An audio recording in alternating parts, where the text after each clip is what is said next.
The secret Undead dungeon room is one of the trickiest dungeons Legend of Slime has to offer. I'm sure many of you have seen this message, where the crowd gets bored and then you're one shot shortly after. Well, worry not, I am here to save you from this disgusting message. Also, thanks so much for bringing us close to the 20,000 subscriber mark. Once we reach 20,000 subscribers, I'll be doing a very juicy giveaway, so do subscribe and stay tuned for that. In this video, we're going to cover every useful tip to help you defeat this dungeon. This includes coverage on relics, skills, and slimes. But speaking of slimes, if you haven't already unlocked Lovecat, comment your codes on this video to share them. Join our Discord server, which is linked below. We have close to 7,000 members, so this will definitely help getting your code used. And if you are subscribed to the channel, I'll pin your comments down below in the comment section, so your code is more easily seen and used. Now moving on to our build. In general, the bored crowd message you see is due to your slime's inability to defeat the enemies fast enough. It doesn't matter if you don't die to the enemies.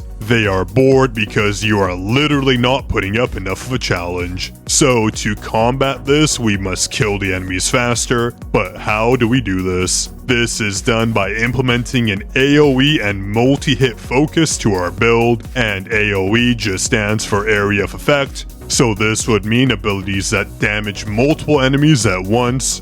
This way we are ensuring that we defeat the maximum number of enemies, resulting in the crowd's inability to get bored. Firstly, I'm going to cover skills, because we want either AoE skills or skills that have sustained attack periods. Your best picks for skills are the following: Blizzard for its amazing AoE, where the enemies will be targeted off screen. The same goes for Warrior Breaker, one of our exotic skills. As you can see, the attack is a very long-range laser beam that goes off the screen, which is very similar to Blizzard. This off-the-screen term that I mentioned just means that as the enemies spawn in and walk to us from outside the viewable distance of the screen, there are skills and abilities that can reach and hit them. This being before they are actually visible and targetable by sources like our companions or slime auto attacks. Continuing on with skills, Irradiating Comment is a very good one as well.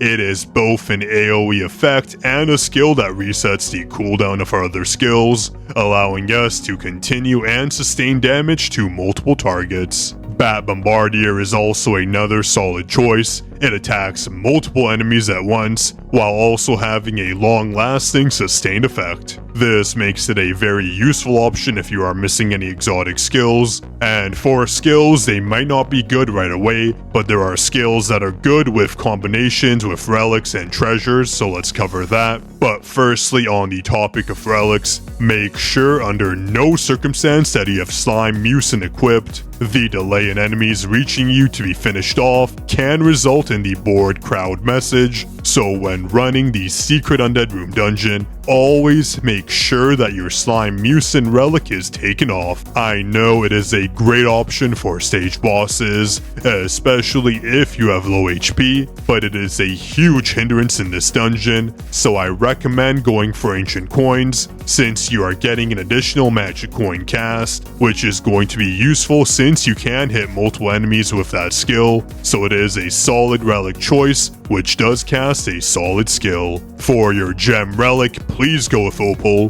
This is because Slimy Press is another one of the skills you should be using, and having the effect of Slimy Press proc 12 more times just means you'll be getting more AoE damage off, and that's exactly what we want as we'll defeat more enemies, resulting in the crowd not getting bored. For the figurine option, we stick with Sparrow figurine. Given our normal usual build, this is the most optimal choice. Pile of coin for our cushion because it is a very decent choice. it results in magic coin firing 14 additional coins, so 28 additional fires in total if you have magic coin equipped, this being alongside the ancient coin relic. You could also try chicken cushion for faster attack speeds on your chicken companions, which would result in additional egg throw skill casts as well, but again your mileage may vary, so try both the cushion options and see what sticks. Your necklace choice could be either sacred necklace if you lack HP,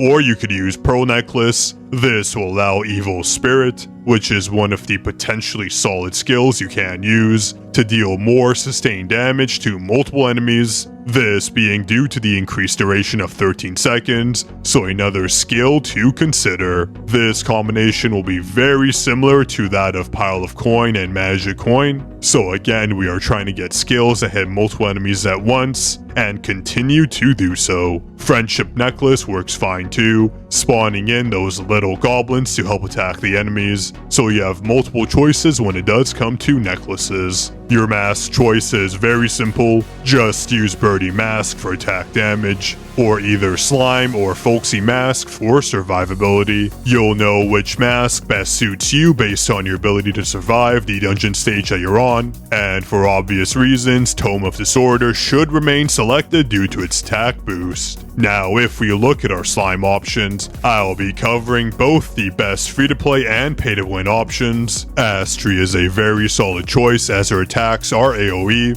allowing you to hit a ton of enemies and ensure none fly under the radar. Kroby is an alright choice as well since his skill does AoE damage, but he isn't one of our top choices. I would say Ornus is a very solid choice. His slime skill actually goes off the screen just like Blizzard and Warrior Breaker, so you can use them to hit more enemies than usual using his skill. Mecha is also a very solid choice, lots of AoE damage and multiple attacks through the use of his skill's missile, meaning we're going to attack a range of enemies over time. Ignis, Hero, and Bunny are solid options too, all doing AoE damage to the enemies in a wide range through the use of their slime skills. And although Farmer is an AoE damage source, he isn't the best just due to the cooldown between his skills. There is a chance the projectiles miss due to their speed, so he can be hit or miss when it comes to targeting. Now if you do have Newbie unlocked, he is very decent due to his slime skill running across the map,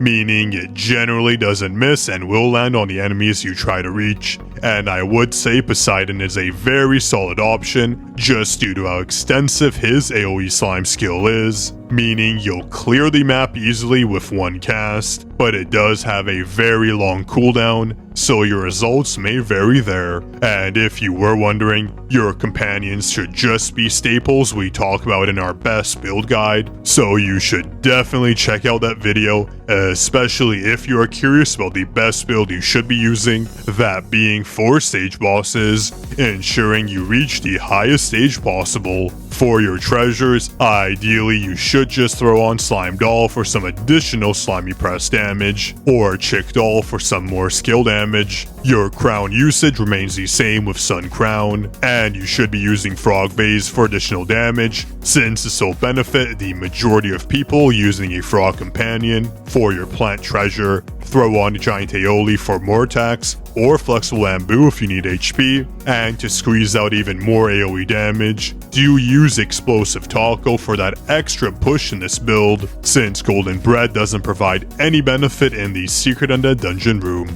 And for your armor choice, we go with the obvious best pick, which is Dwarf King Armor, as it provides such a monstrous attack boost. Now, 2 other tips I can provide is that testing these builds can be done without wasting any keys. When you see the board crowd message pop up, just exit the dungeon and try again with a different build, because when you do exit the dungeon, your keys are refunded and not used, so you don't lose out on any resources by reattempting the dungeon. You do this until you find the combination that best suits your current stage of progression. Also, I do recommend you try turning off 2x speed in the top right hand corner. This is because 2x speed does cause some issues of skill casts and how enemies spawn in an attack, so give it a try as a last resort and see if that helps your ability to clear the stage. I hope this video was informative. Now you know exactly what to do to try avoid the bored crowd message. If this doesn't work for you, it'll just come down to an issue of how much attack you currently have, meaning you'll have to wait until you do more damage overall to defeat the dungeon stage you're currently stuck on. Now you should go ahead and subscribe to the channel so I know you enjoyed and want more videos like this. You can also go ahead and comment down your Lovecat codes or any questions you may have. And don't forget to join our Discord server where we have all the latest info. We have close to 7,000 Legend of Slime players, so come join in on the fun. That's all for today. See you in the next video.